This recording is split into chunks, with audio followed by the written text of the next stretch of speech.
Written by Sunshine Dreaming. Hey everyone, I need some advice on what to do with a family Bible I found at my grandfather's house. He died nearly a year ago in December. We'd always been close, and since my own father passed away from cancer, the responsibility of dealing with Grandpa's estate had fallen to me. I arrived one snowy evening just before Christmas, armed with trash bags and cleaning supplies. The house was exactly as I remembered it, dated yet welcoming and familiar. This house was a happy place for me, and I had a lot of good memories here. I dreaded selling it. The interior was cold from having the heat turned down, so I decided to light a fire in the fireplace while I worked. The flames spread quickly on the dry kindling and crackled cheerfully behind the gate. I poured myself a bourbon from the decanter, thanks Grandpa, and turned to the bookshelves. Grandpa had always loved to read, and his shelves were filled with books. I had been looking forward to going through his collection and actually planned on keeping a few for myself. I smiled when I pulled down weathered copies of East of Eden, Kim, and All the King's Men. But the next book I pulled down made me frown. It was a family Bible, fragile with age. The leather spine crackled when I opened it and flipped its dry pages. I felt guilty for tossing it, but this just wasn't for me. I was an atheist, more or less, and it just felt odd keeping a worn-out Bible. I flipped back to the front cover, where there were handwritten notes, a list of births and deaths in the family going back almost 200 years. I was surprised to see my own name at the bottom.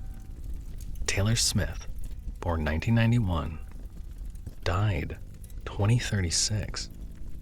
I shivered. It was so bizarre. Why was I listed in the family Bible with a future death date? The thing gave me the creeps. I was suddenly very aware of how alone I was in the house on a cold winter's evening. I continued to pilfer through the books, but the rest of the evening felt tainted by that discovery. I glanced nervously over at the coffee table, where the Bible sat innocently. I polished off the bourbon and decided to open it again. It gave me an odd feeling, even to hold, like it was full of power.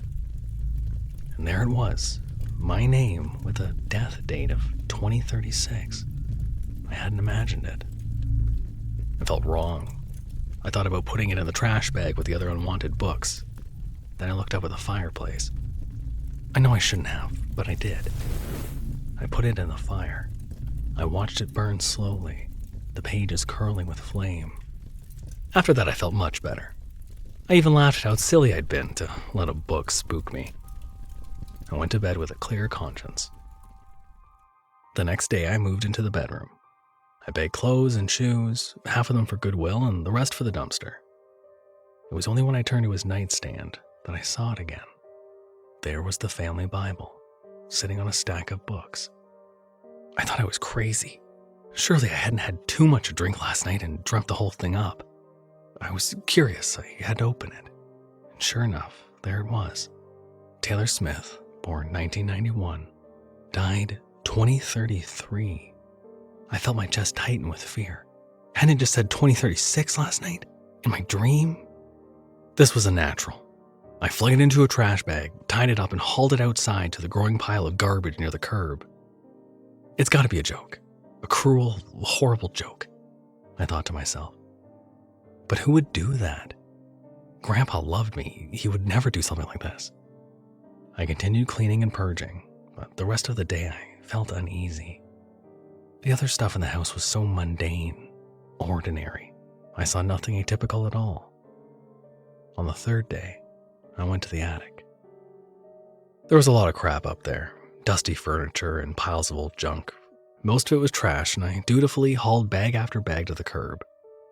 I went through all the furniture as well. None of it was empty. Piles of old china, knickknacks clogged the shelves. Okay, the plates to Goodwill and the rest to the trash, I thought as I segregated the items. An antique dresser sat in the corner of the room. I pulled out the drawers and inspected the contents. Scrapbooks, and of course, the Bible. My heart dropped when I saw it. I felt nauseated. My skin grew clammy. Slowly, I pulled it out and opened the front cover. Taylor Smith, born 1991, died 2030. I felt frozen with fear. My pulse raced and my ears rang. I flipped the pages, and this time a letter fell out. I carefully unfolded the yellowed paper. This book is not as it seems. It may appear as a Bible, but it is something far older and darker. It has been in our family for many years, and it is our role to protect it from those who search for it, those who would abuse it, and those who would use it to do us harm. I made the mistake of telling your father. He tried to destroy it, and it cut his life short. Do not make the same mistake that he did. Keep it secret. Keep it safe. If you do, you will live a long and happy life, like I did. Love, Grandpa. I was spooked. I gave up on cleaning for the day and took the Bible and the letter downstairs to the living room. I needed to think.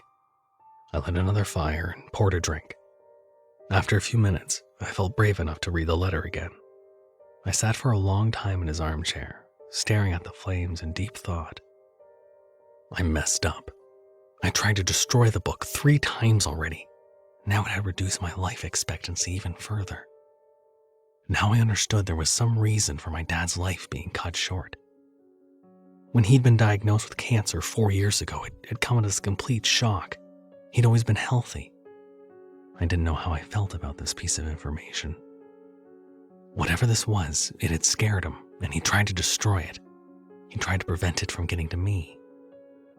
I contemplated the Bible laying on the coffee table. I decided to open it and look at it, really examine it this time. I picked it up and held it in my lap, opening to a page at random. The translucent pages rustled beneath my fingertips. Grandpa was right. It wasn't what it seemed to be. It was a Bible, sure, but when I tried to read it, the letters swam before my eyes, and the text grew hot beneath my fingertips. I got a brief flash in my mind of something horrible.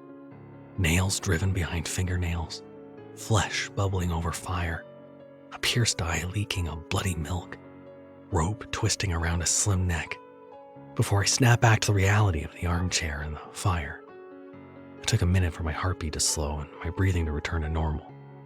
I took a shaky gulp of my bourbon and flung the Bible to the floor, where it rested open to a page in Ezekiel. I don't know where I went or who those people were, but I had a strange certainty that they were my ancestors.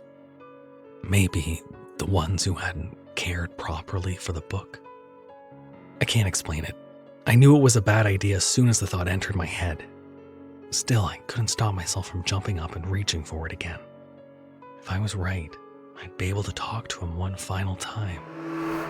The earth spun around me in a nauseating swirl before spitting me out onto a blackened plain of hard earth. I struggled to move, my limbs heavy. Smoldering air burned my lungs.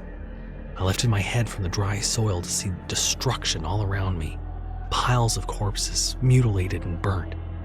I was startled when one of them jerkily turned its head and screamed at me. "Don't come here again," his wasted maw gasped out. "It will draw their attention." I'd know that face anywhere. It was the face of my own father. I'd gone looking for him and I'd found him. But knowing what happened to him was so much worse than not knowing. Ignorance truly is bliss. Whoever they were, they had come for him when he hadn't protected the book. And now, they would come for me. My days were numbered too. I slipped from the armchair onto the floor. Tears streamed down my face. I was both thrilled to be alive and tormented by the idea of my father in that hellish astral plane. I slipped the Bible closed with my toe. Enough of that for one evening. It took me a long time to fall asleep that night, even with the help of one of Grandpa's pain pills I found in the medicine cabinet. I left the house the next day, and I knew I'd be back after the holidays to keep working on the place. Honestly, I needed to get out of there and clear my head. I took the Bible with me. As I drove down the snowy backwoods to my house, I could feel its presence in the car. I shivered, and not from the cold. I think I'll always be able to feel the dark energy now that I've visited the astral realm. I hated being near that thing, but the hard reality was sinking in. I had to become the caretaker of the book. That's what Grandpa did. And you know who I didn't see in an astral hellscape? Grandpa. I had to protect it, and I had to atone for my destructive actions any way I could. When I finally pulled into my driveway, I had a package from Amazon waiting for me. After unloading the car, I heaved the box through the front door and brought it into my bedroom. The small combination safe I'd ordered fit perfectly under my nightstand. I could feel the whispers of power as I pulled the book out of my duffel bag. I carefully slid it into the safe, locked the door, and didn't touch it for months. It's been nearly a year since my little discovery. I finished cleaning out Grandpa's house in early spring and had it sold by April. I didn't find anything else exciting. I've been good this year. I've really made an effort to do what Grandpa said in the letter. I've also been extra careful about being inconspicuous. No gun purchases, no strange library book checkouts, and no Googling demonic Bibles or anything else that might flag my internet history. I don't want to do anything to attract the wrong kind of attention. When I'm at home, though, I always know it's there. I can especially feel its presence when I lay down at night. I try to ignore its call. No more trips to the astral plane, not after what I've seen. In fact, I'll do anything to never see that place again. I try to block out what I saw there. It's easier to do that than accept what happened to Dad. Lately, though, the whispers have been growing louder, and the feeling of dread in my house has been almost unbearable. I finally broke down and opened the safe last week. When I flipped open to the cover page, I was surprised to see the dates had changed once again, but this time for the better. Taylor Smith, born 1991, died 2040. The book seems pleased with its secure storage. So really, the reason I'm posting today is to see if anyone out there has tips on what else I could do to protect it. I really want to show my dedication and keep it hidden and safe. I'm not ready to die, and I don't want to meet the entities that live in the astral realm anytime soon.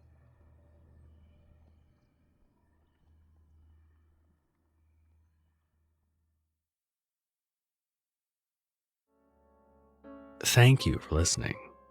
You can handle another horror story, right?